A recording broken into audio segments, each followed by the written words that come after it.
베드로와 요한은 성령이 충만하여 예수 그리스도의 존재와 사역에 대해 담대하게 전했죠. 예수님의 이 땅에 오심, 십자가 죽으시고, 그리고 더 강조해서 선포했던 것이 예수님의 부활하심입니다. 그렇게 예수 그리스도의 존재와 사역에 대해 전하였음에도 당시에 지도자라고 할 수 있는 제사장들과 성전 맡은 자, 사두개인들은 그들을 위협하며 예수의 이름으로 말하지도 말고 가르치지도 말라라고 경고했었어요. 예수 그리스도에 대해, 오실 메시아에 대해 고대했던 그들은 오신 메시아에 대해 또 그의 사역에 대해 거부한 거죠. 예수의 이름으로 아무것도 하지 말아라. 참 말씀을 이렇게 보면 그 내용들이 베드로와 요한이 예수 그리스도의 존재와 사역을 전하는데 그들이 전한 행태가 뭐였습니까? 나사렛 예수의 이름으로 나면서부터 못 걷는 사람을 고쳤거든요. 그러니까 예수의 이름으로 행한 것을 예수의 이름도 나타내지 말고 가르치지 말라 라고 경고한 거죠. 그러니까 역으로 보면 그들도 예수의 이름이 능력이고 예수의 이름으로 뭔가 이루어지는 것을 알아요. 인정하기 싫으니까 그렇죠. 자기의 기득권들을 빼앗길 거니까 그렇죠. 지금 세상도 예수의 이름, 예수님이 어떤 분이신지 알아요. 아니까 거부를 하는 거예요. 아니까 싫은 거예요. 아니까 그것을 하지 말라라고 이야기한 거죠. 그러나 사도들은 어떻습니까? 사람의 말을 듣는 것보다 하나님의 말씀을 듣는 것이 옳은 것임을 확신한 거예요. 하나님의 말씀이 진리고 하나님 말씀이, 즉 예수 그리스도의 이름으로 행하는 것이 옳으니까 아무리 당시에 그 사람들이 위협하고 경고한다 할지라도 그것을 할 수밖에 없는 거예요. 전할 수밖에 없는 거고. 이렇게 성령이 충만하여 담대하게 예수 그리스도의 이름으로 행하는 것을 보고 많은 사람들이 하나님께 영광을 돌리게 되죠. 특별히 베드로와 요한이 예수 그리스도의 이름으로 행한 표적, 3장 6절부터 8절까지 이야기한 것처럼 나사렛 예수 그리스도의 이름으로 일어나 걸으라. 그리고 오른손을 잡아서 일으키니까 발과 발목에 힘을 얻고 그 사람이 뛰어서서 걸으며 베드로와 요한과 함께 성전으로 들어가서 하나님을 찬송하는 그 엄청난 표적을 예수 그리스도의 이름으로 행한 것이죠. 그 같은 표적과 기사가 많이 일어나는 것을 보고 오늘 12절 이하에 보면, 5장 12절 이하에 보면 믿는 사람이 다 마음을 같이하여 솔로몬의 행각에 모였죠. 그리고 그 나머지는 감히 그들과 상종하는 사람이 없으나 백성이 칭송하게 되었습니다. 예수 그리스도의 이름이 능력이다 라고 오늘 우리도 믿지만 당시에 나면서부터 안진병이었던 그 사람이 일어나 서서 걷는 것을 보고 친정 예수 그리스도의 이름이 능력이라는 것을 그들은 경험하게 된 거예요. 그래서 믿음을 갖고 하나님께 더 가까이 나아가죠. 오늘 14절. 믿고 주께로 나아오는 자가 더 많으니 남녀의 큰 무리더라. 믿고 주께로 나오는 자, 성령이 충만하여 담대하게 예수 그리스도의 존재와 사역, 즉 예수님의 이름으로 행해진 표적으로 말미암아 많은 남녀가 믿고 주께로 나오게 된 거예요.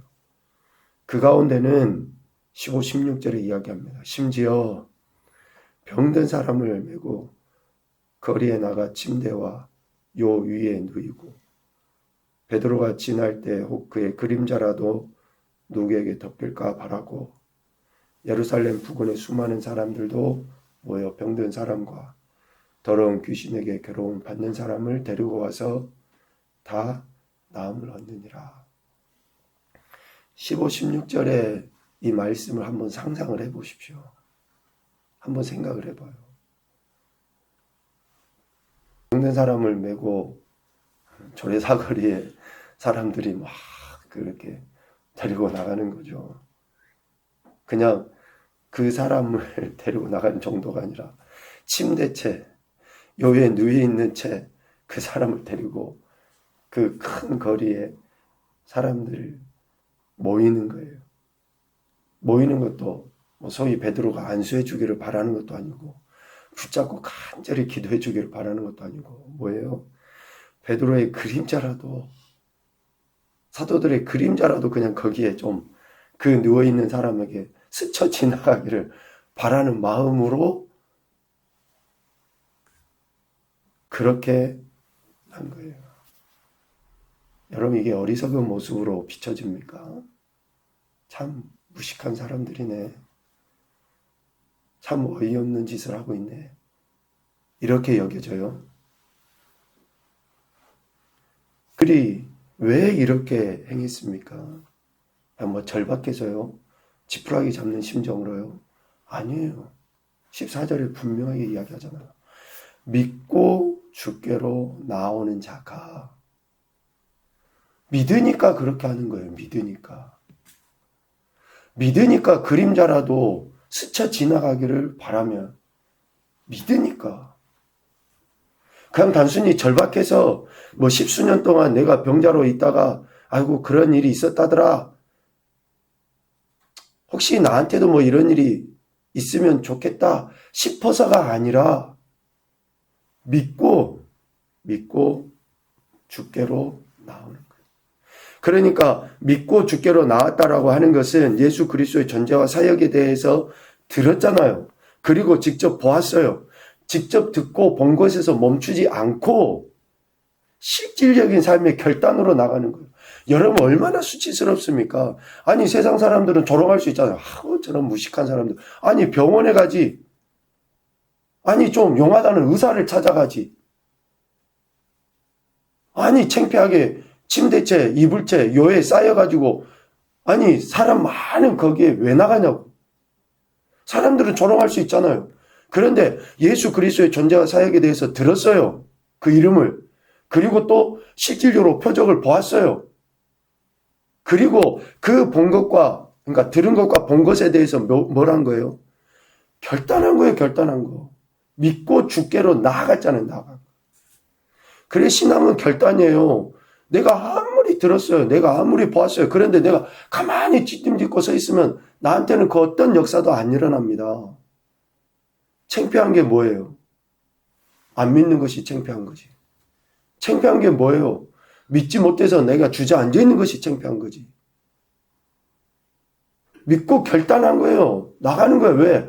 그전에도 하셨던 하나님이 지금도 하실 것이라는 그 확신을 가지고 그렇게 나면서부터 40세나 되었다라고 이야기했잖아요.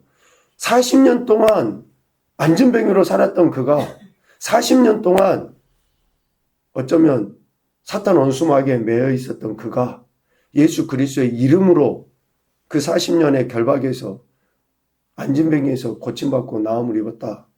그것을 듣는 것에서 보는 것에서 멈추지 않고 결단하고 나간 거죠. 성령이 충만하여 행해진 모든 것에 대한 반응은 뭡니까? 결단이에요, 결단. 그 결단을 할 때 그 성령의 역사가 내 것이 되는 거예요. 내게 은혜로 주어지고. 그러나 반대로 이러한 엄청난 일들이 일어나고 있음에도 불구하고 사도들을 잡아다가 옥에 가두는 자가 있었다. 18절 이야기합니다. 왜 사도들을 잡아다가 옥에 가두는 자들이 생기게 되었습니까? 제사장들과 성전 맡은 자 사두개인들이라고 이야기했잖아요. 그들이 백성들에게 전한 예수 안에 죽은 자의 부활이 있다고 가르치는 것 것을 전하지 말라. 싫어했었잖아요. 그런데 그 싫어하는 것을 넘어 표적을 통해 예루살렘에 많은 사람들이 다 하나님께 영광 올려드리는 것을 보고 그들 마음에 뭐가 생긴 거예요? 17절. 시기가 가득하여. 시기가 가득하여. 시기심은 반드시 말이나 행동에 폭력적인 행태로 나타나게 되어 있습니다. 시기심은 말이나 행동에 있어서 폭력적인 행태로 드러나게 돼 있어요. 마음에 시기가 가득한 자들이 사도들을 잡아오게 가두죠. 처음에는 말로만 위협하고 경고했었잖아요. 4장 17절 18절. 그런데 이제는 물리적인 행동으로 드러나게 돼요.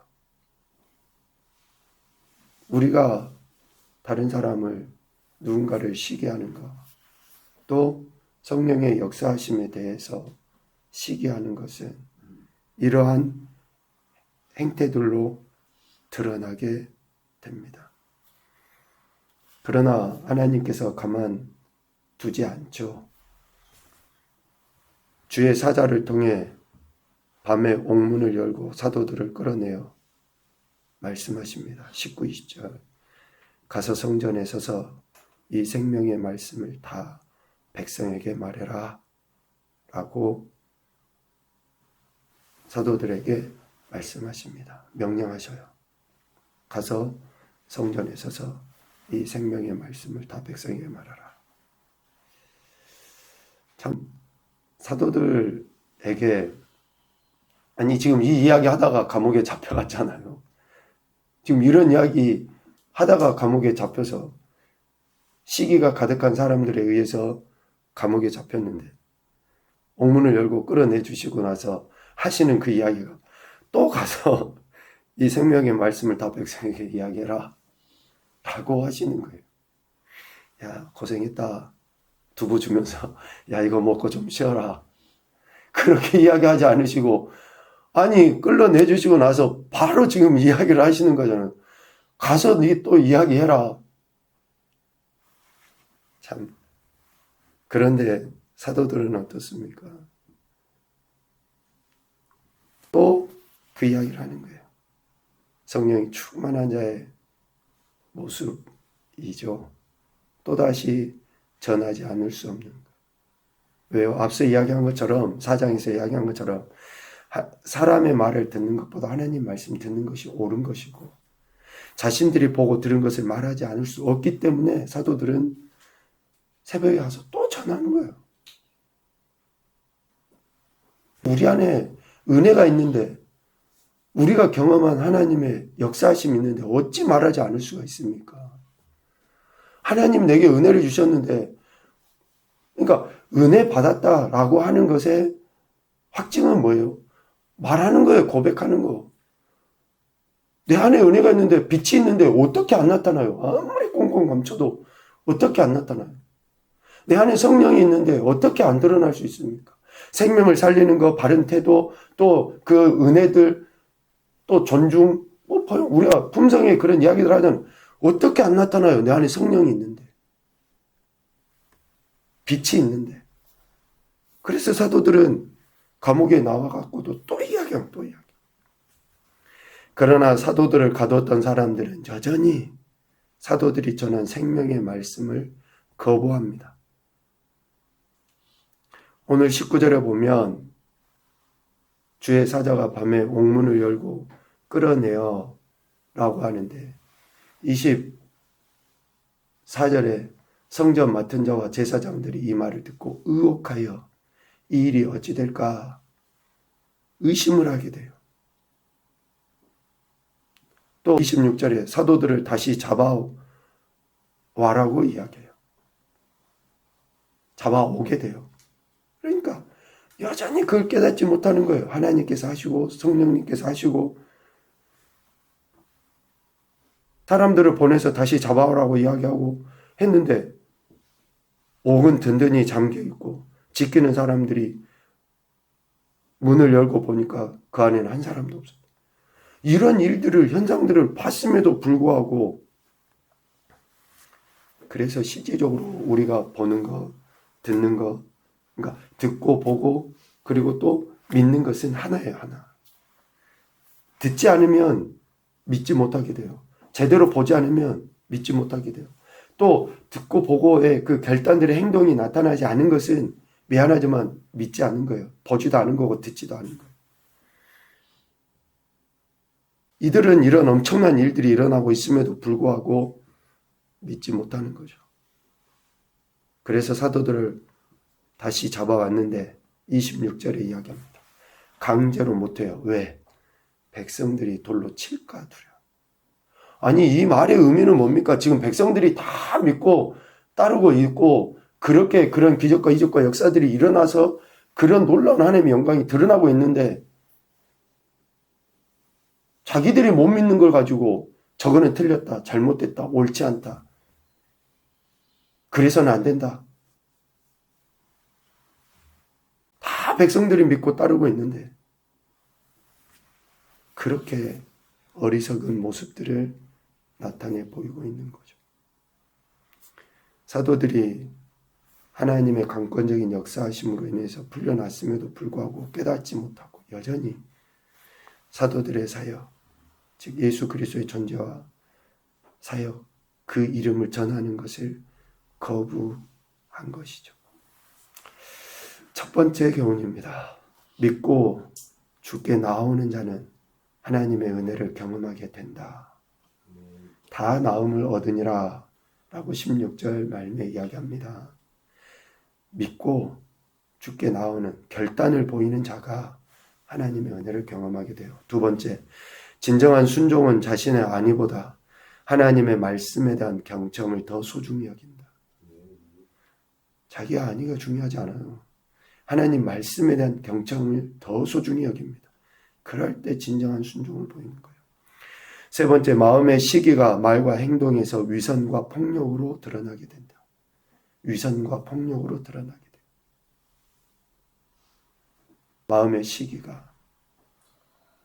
네 번째, 하나님의 일을 깨닫지 못하는 어리석음이 사람을 두려워하는 인생이 되게 한다. 하나님의 일을 깨닫지 못하는 어리석음이 사람을 두려워하는 인생이 되게. 그래서 사람의 올무에 빠지는 거예요. 자유함이 없어요.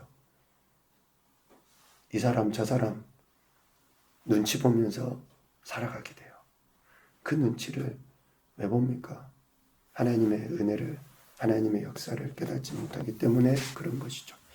오늘도 저와 여러분에게 생명을 주신 하나님은 여전히 살아서 우리의 삶을 주장하시고 가장 선한 길로 인도해 주시는 줄로 믿습니다.